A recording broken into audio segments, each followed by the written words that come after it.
Ahí. Buenas, mi nombre es Juana Pérez.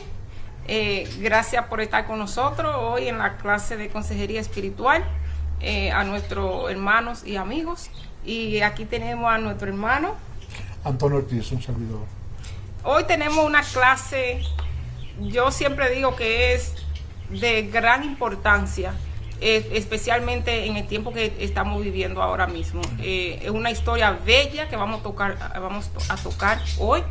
El salmo que cogimos es Salmo 51. El hermano Antonio lo va a leer para nosotros. Amén. El Salmo 51, la palabra de Dios dice así: Ten piedad de mí, oh Dios, conforme a tu misericordia, conforme a la multitud de tus piedades, borra mis rebeliones. Lávame más y más de mi maldad, y límpiame de mi pecado, porque yo reconozco mis rebeliones, y mi pecado está siempre delante de mí. Contra ti solo he pecado, y he hecho lo malo delante de tus ojos, para que seas reconocido justo en tu palabra, y tenido por puro en tu juicio. He aquí, en maldad he sido formado, y en pecado me concibió mi madre. He aquí, tú amas la verdad en lo íntimo, y en lo secreto me has hecho comprender sabiduría. Purifícame con hisopo, y seré limpio. Lávame, y seré más blanco que la nieve. Hazme oír gozo y alegría, y se recrearán los huesos que has abatido. Esconde tu rostro de mis pecados, y borra todas mis maldades. Crea en mí, oh Dios, un corazón limpio, y renueva un espíritu recto dentro de mí. No me eches delante de ti, y no quites de mí tu Santo Espíritu.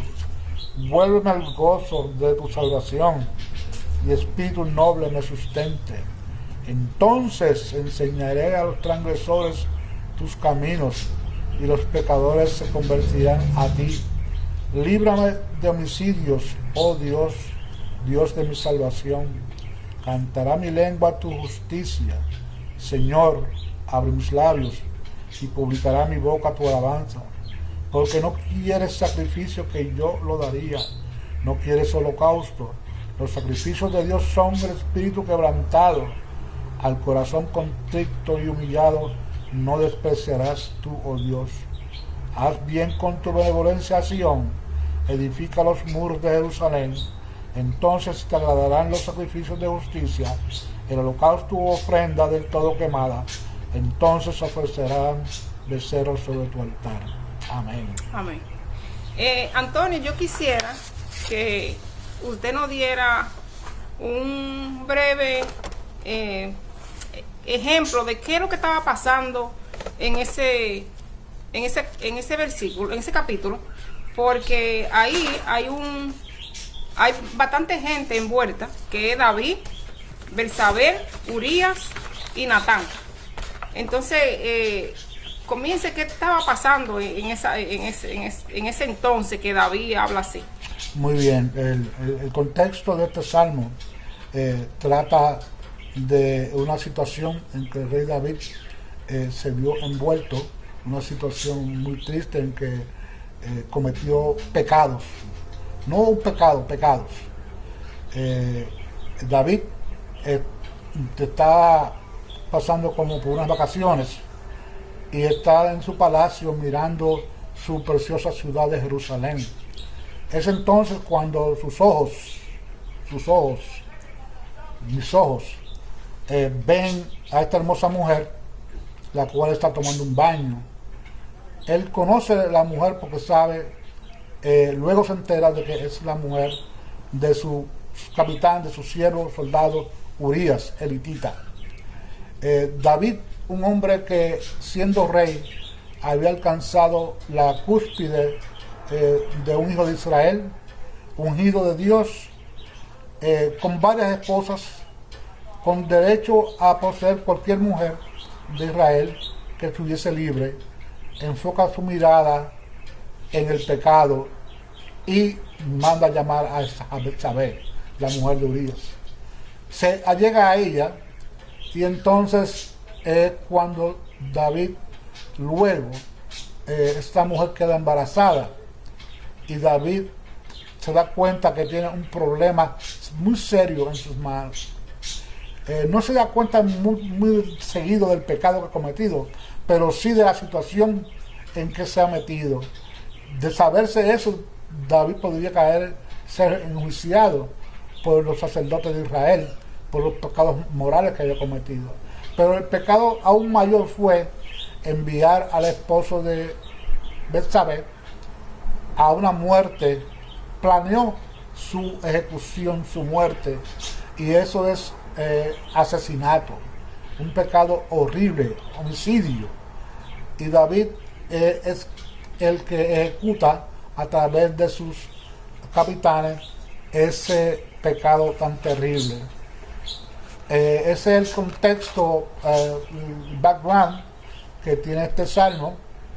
Y luego vienen unos sucesos que, por ejemplo, la Betsabé queda embarazada, nace un niño enfermo. David se humilla ante Dios, quiere que ese niño sea salvo. Ya se da cuenta que el pecado de él, la cadena de pecado, los eslabones de pecado que él había cometido, se están teniendo las primeras consecuencias. Y esa es la enfermedad del niño que nace de esa generación ilícita para el rey de Israel y para cualquier persona. Entonces él ha desarrollado ya amor por Betsabé y por esa criatura, y trata de que Dios tenga misericordia y la criatura sea sanada, sea salvada. Pero no es así. Tuvo 7 días ayunando en ceniza, pero el hijo muere.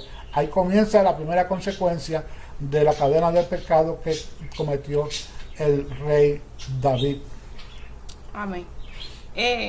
Hablando un poquito de David, David fue un rey y fue ungido por Dios, una persona consagrada. Y quiero mencionar, hermano Antonio, que en ese tiempo, especialmente en los egipcios, y la persona de Babilonia y de Edom y de Moabitas, esas personas tenían normas que para ellos no era ilegal, no era malo hacer cualquier cosa de esa que David hizo especialmente. Entonces muchas veces hay situaciones que pasan en el medio ambiente y como uno la ve que son normales, uno cree que se pueden hacer.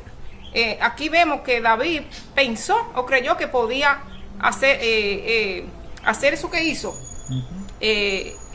cometer tomar la mujer ajena, esa mujer ajena, y no iba a pasar ninguna consecuencia, y iba a pasar como cualquier cosa regular.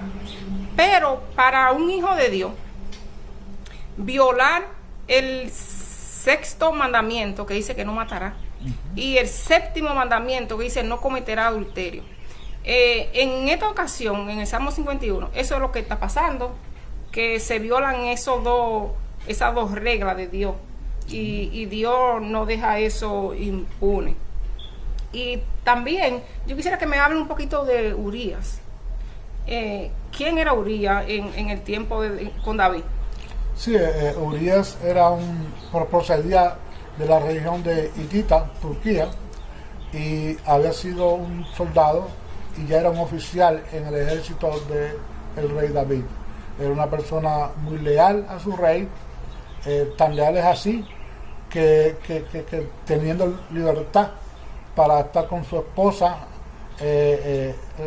dada por el rey David, él no toma ventaja de nada de eso, y duerme en el palacio, en las puertas del palacio, cuidando, protegiendo, estando a disposición de su rey. A ese amigo, a ese servidor, a ese gran soldado, a ese gran oficial, es que David traiciona de la manera que lo hizo. Ok. Antonio, yo quisiera que usted me hablara un poquito del perdón, porque David está pidiendo perdón aquí en esta cita de Salmo 51. ¿Qué usted cree de si él estaba arrepentido? Si él, porque en el Salmo 32 habla acerca según los estudios que hemos hecho, en el Salmo 32 habla acerca de que él estaba angustiado por algo que él había ocultado. Háblame acerca de ese perdón y acerca de que si la persona siente ese remordimiento, la conciencia que lo está machacando y buscan acercarse a lo que Dios exige. Háblame un poquito de eso. Bueno, la primera confrontación que tiene David con su pecado es con su buen pecado, es cuando muere el hijo concebido en esa relación, en ese acto ilícito. Ahí él ve que Dios está mirando la situación, está juzgando la situación, y por más que él oró y ayunó, la consecuencia se dio. Era como si Dios hubiese hecho juicio sobre toda esa actitud pecaminosa de David. Ciertamente, cuando estamos en problemas, tendemos a buscar quien nos ayude.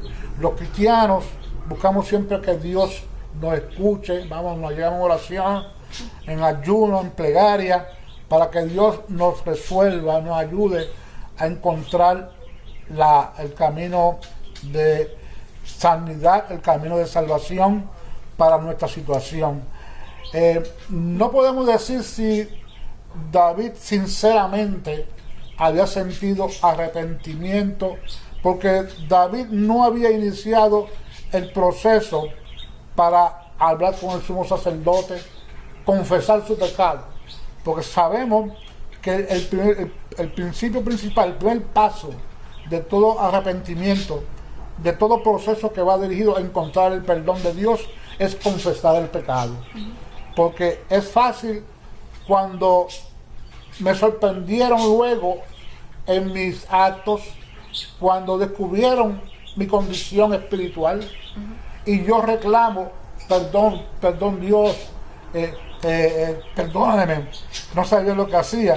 Pero cuando se habla de que hay arrepentimiento dentro del corazón del hombre, pues ya se está dando un proceso en que el cristiano, el ser humano, está buscando a Dios, está dando pasos afectivos, positivos, para lograr ese perdón. David estaba en secreto. Okay. Estaba en secreto. No voy a juzgar si estaba en proceso de arrepentimiento. Ciertamente se había dado ya una consecuencia, pero todavía él no había dado el paso de ir al sumo sacerdote y tratar de hacer expiación por su pecado, y además de cómo él iba a restaurar la situación de su soldado Urias, o la familia de él, cómo él iba a manejar esa situación. Ok. A mí se me olvidó desde el principio que teníamos dos principios para que la gente vaya siguiendo, que son convicción, confesión y limpieza. Confesión. Sí. Amén. Convicción y limpieza. Sí, ese fue el punto que toqué, que David todavía no había confesado. Y tenemos que considerar también el punto de el rey, la persona más importante de Israel, políticamente hablando, el que representa a Israel delante del mundo de ese tiempo, cómo él iba a ser visto por el pueblo, por el pecado tan común, tan vulgar, tan terrible que había cometido. David estaba todavía en secreto, pero Dios lo estaba mirando. Dios estaba mirando. Antonio, hábleme un poquito de Natán, antes de entrar en lo que sigue de David. Amén. Natán era un amigo y profeta de Israel, el amigo de Israel, de David, y era el siervo de Dios que iba a llevar el mensaje de confrontación a David el rey. David que en ese momento había actuado soberbiamente. Natán, Dios le habla a Natán sobre lo que está sucediendo y le envía a David para que le dé el mensaje perdón, de que Dios está al tanto de lo que ha pasado. Natán, al ser amigo de David, viene a tratar no solo con el rey de Israel, sino con su amigo. Ahí donde viene el concepto de la empatía, hermana Juana. Entonces, que en la consejería, la empatía es un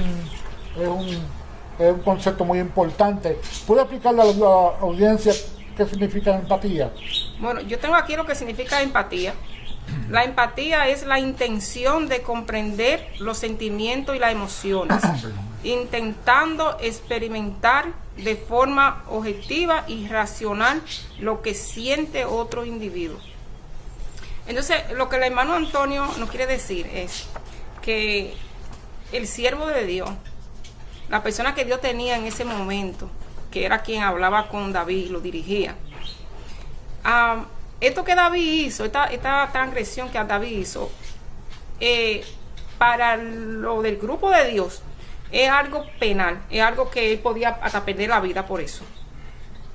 Y vemos aquí que Natán se dirigió más por la empatía, de que él se curara, se restaurara. O sea, Dios le dio a Natán es el mensaje de restaurarlo. Y ahí vemos un punto muy importante, de que cuando a uno uno habla con una persona de Dios y la persona de Dios busca restaurar a uno a través de Dios y no tirarlo al fuego, porque en este momento David estaba en una situación muy delicada. Sí, hermana, surge una pregunta. ¿Quién de nosotros no ha pecado grandemente en esta vida? ¿Quién de nosotros, o de la audiencia, o de los líderes del Evangelio, en un momento dado, no han sido heridos de muerte por sus pecados?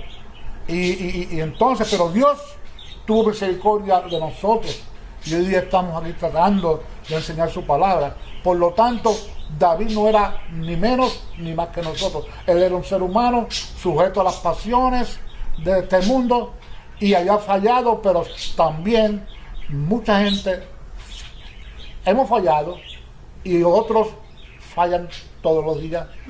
Y necesitamos la empatía de Dios, la empatía del profeta, para hacernos ver nuestra condición, para reaccionar a ella de la forma más constructiva, que nos lleve a la redención, a la salvación. A la salvación. Ese es un punto excelente, que siempre se dice que el enemigo vino a destruir, a dividir y a matar.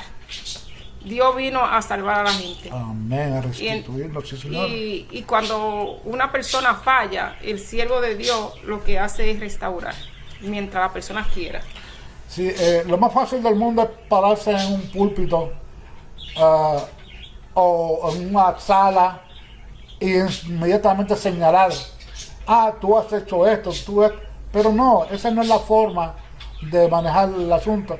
La forma de manejar el asunto es llevar a la persona a la convicción de su pecado, para que la persona se reconozca primeramente y sea salvada, sea sanada de su condición. Eso aplica tanto en la consejería regular, como en la consejería espiritual, como en una predicación. Queremos que la persona se sane, se salve. No vamos a condenar ni herir, porque eso no nos toca a nosotros. Eso no nos toca. Entonces, hermano Antonio, ya después que ya Natán enfrenta a David, que David reconoce su transgresión, que viene el perdón. Sí, Natán le llevaba a David buenas nuevas, un camino de salvación. Amén. Y es el profeta que está a cargo de redarguir a David de la manera más completa. Amén. David ya sabe, al ver al profeta Natán a su lado, diciéndole lo que había sucedido, lo que él había hecho, pues David comprende que ha llegado el momento de mirar hacia Dios claramente. Ahora Dios es el que te está hablando, que te está señalando. No el de la esquina, es Dios. Y David siente la carga de los pecados que ha cometido y reacciona de la manera positiva. Él reaccionó de una manera que es la que Dios quiere que cada uno de nosotros reaccionemos cuando seamos confrontados, cuando nuestra conciencia nos toque, cuando una predicación nos toque, cuando Dios nos hable directamente de nuestra condición. Tenemos que responder: Señor, perdona mi pecado, perdona mi maldad, mis transgresiones, porque somos humanos y estamos expuestos a esas condiciones. Pero David hizo lo que tenía que hacer, se humilló delante de Dios y Dios comenzó a restaurar el vida. Amén.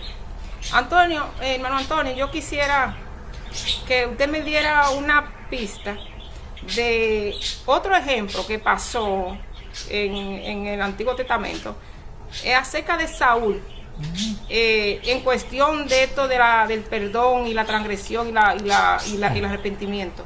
Sí, hermana, ese es un punto muy importante porque la clave está en cómo tú, cómo yo, cómo la audiencia, cómo nuestra familia, cómo los lideratos reacciona ante los señalamientos que Dios les hace. Saúl, para contrastarlo con David, comenzó con humildad, como David, pero la soberbia de ser rey y su desobediencia continua lo llevaron al fracaso. ¿Por qué? Porque la respuesta de Saúl, el rey Saúl, a su crisis no fue la de David. David se puso en las manos de Dios, sinceramente, con humildad, ante la confrontación de Dios. Saúl evadió y buscó otros medios para él no responder ni restaurarse. Es ahí la gran diferencia de la reacción que tiene que tener cada cristiano, cada persona, cuando Dios toca su puerta. Cuando Dios toca su puerta. Yo lo quiero dejar con esto de que es a Saúl, el profeta que estaba en ese tiempo era Samuel, y Samuel le habló, y él dijo que eso era locura, y no doblegó su corazón. Puso en vano la palabra de Dios. Puso en vano la palabra de Dios Dios. le manda el profeta principal, el primer gran profeta, Samuel. Y Saúl responde como una persona sin cordura espiritual. Se ve desconectado de la espiritualidad que Dios nos exige día a día.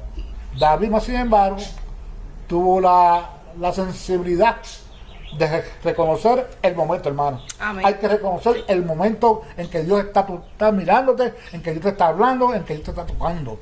Amén. Y hay que responder apropiadamente. Amén. El otro punto, ya para terminar con lo que es el Antiguo Testamento, en cuestión de David, él le pide a Dios que le dé un corazón limpio de maldad. Háblame un poquito de eso, porque yo sé que... Sí, hermana, en este estudio, ¿verdad? Nos encontramos con otro salmo, como el 32, que es el salmo del perdón, de oración del perdón, y el salmo 101. Después de todo este proceso, David, el cáncer que había en el corazón de él ha sido expuesto. Dios, con su misericordia, amén, los extrajo, los sacó del corazón de él.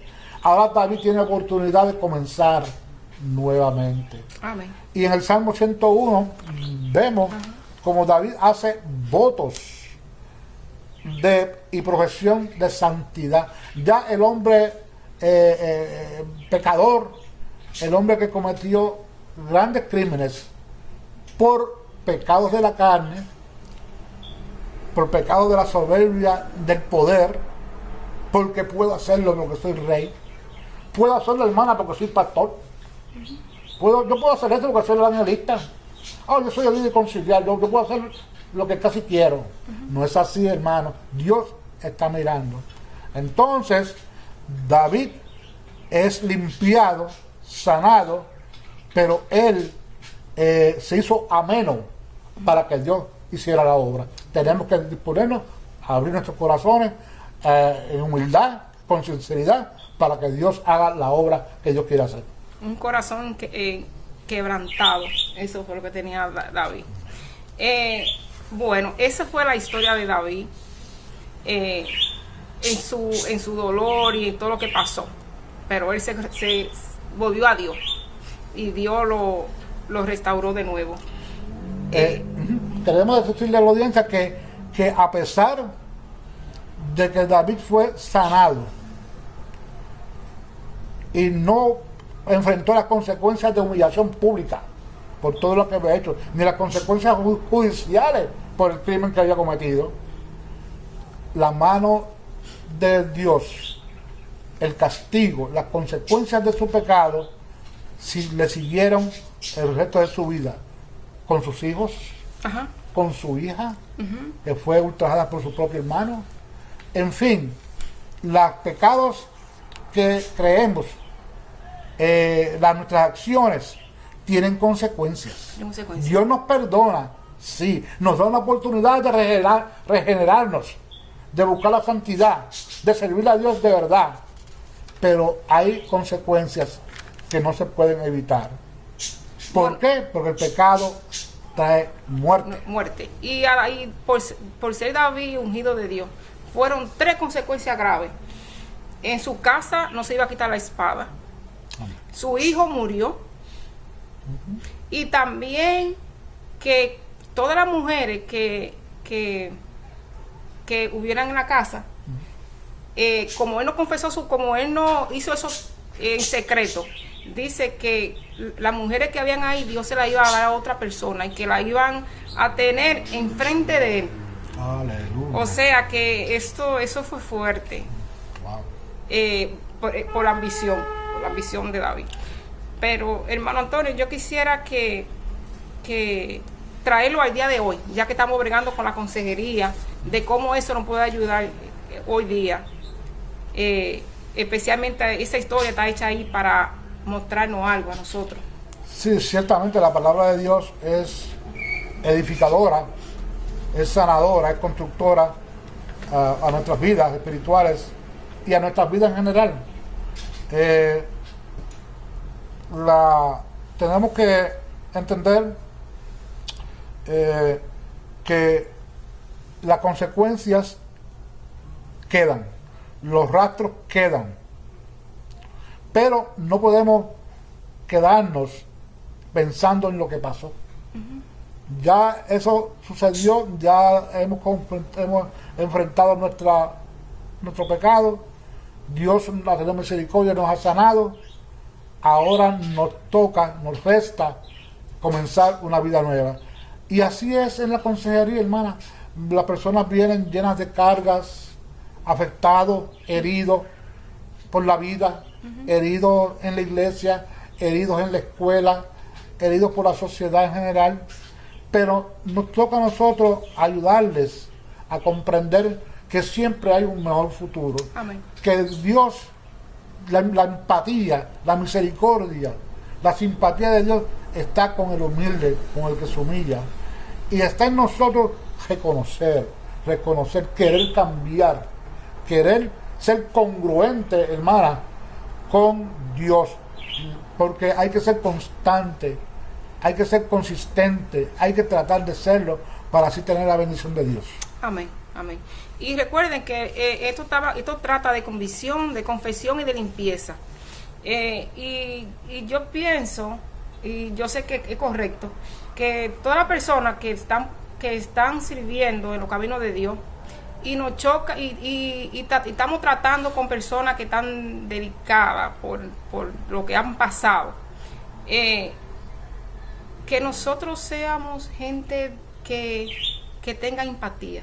Amén, para bregar con la persona, que si la persona realmente quieren sanarse, quieren pedirle perdón a Dios, que nosotros estemos ahí para ayudarlo a restaurarlo, porque Dios no quiere, Dios no quiere que ninguno de nosotros, de que ningún hermano que esté pasando por un problema, o cualquier persona que esté pasando por una adicción, un dolor, que se destruya.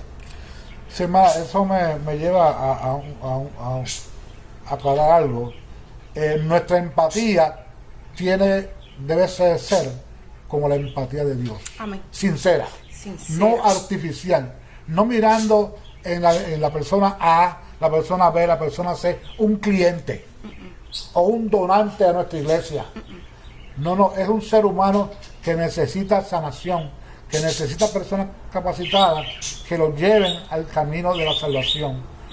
No por lo que pueda darme, no, porque somos obreros de sanación, para sanación, y tenemos que llevar la empatía de Dios en nuestro diario vivir, para así que las personas que la reciban puedan ser sanados, puedan ser beneficiados por ella. Amén. Amén, hermano. Amén. Gracias. Esperamos en Dios que este mensaje le pueda servir a cada persona que lo ve. Gracias por coger su tiempo y escucharnos. Gracias, Antonio, por venir. Siempre lo vamos a tener aquí ayudando a la gente. Con el favor de Dios. Con el favor de Dios, porque a eso fue que Dios nos mandó. Y esperamos en Dios que le bendiga y que le guarde, y que siempre y cuando nos vean. Dios bendiga a nuestra audiencia cibernética y Dios les colme de las más grandes bendiciones. Amén. Amén.